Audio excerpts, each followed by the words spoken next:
What a great fall soup to make, this pumpkin bisque. If you have one of these left over because you bought one too many for making pumpkin pie, or you have a fresh pumpkin that you want to roast, this is a great soup to use it.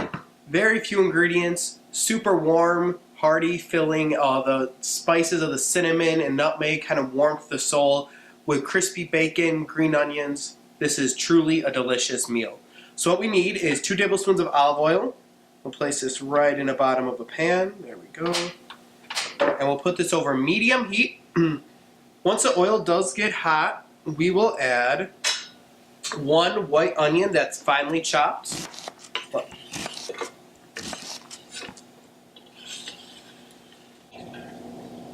So we want to cook these onions till they're about translucent and just starting to turn brown. See how beautiful all these onions are? So now it's time to add all the spices and garlic. We have the 3 cloves here of minced garlic.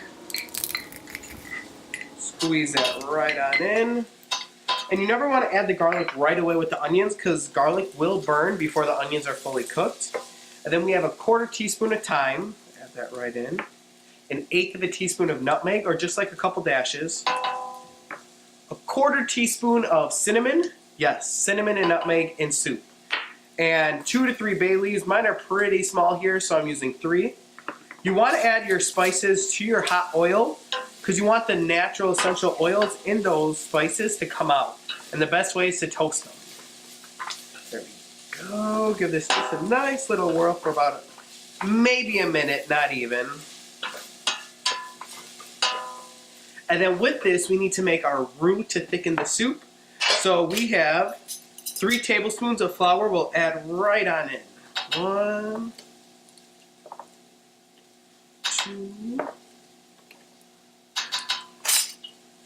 Now, this is important that you cook this, because if you don't cook it, your soup will taste like raw flour. And no, got to make sure you really cook this out.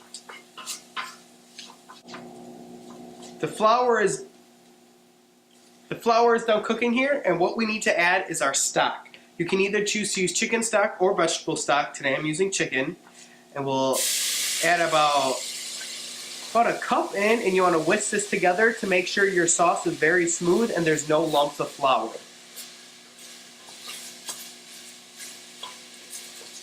And then slowly keep gradually adding all the liquid until it is combined. The chicken stock is completely added and the soup is now starting to just come up to a boil. So I have 15 ounces of pumpkin. If you have fresh pumpkin, roasted, mash it up and measure 15 ounces, which is about 1 cup and 3 tablespoons. We'll add that right in, and there's only one more ingredient after this. All you have to do is put the cover on and let it simmer away.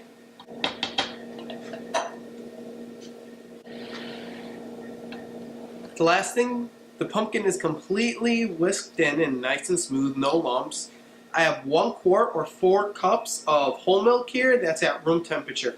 This is important because you don't want to be adding cold milk to a hot liquid, as you might have the tendency to break the milk and the first process of making cheese. So that is a no-no. Gonna add all this right on in. I'm going to place a lid on and we're going to let this simmer for about 30 to 45 minutes on the stove until the flavors all come together and the soup tastes absolutely phenomenal. The soup has been simmering now for about 35 minutes. It is reduced beautiful. It looks so luscious. Now we just need to bowl it up here. I already have my bowl in my hand. Get my ladle full.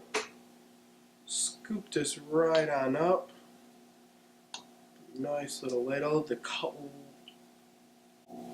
color of this is absolutely beautiful.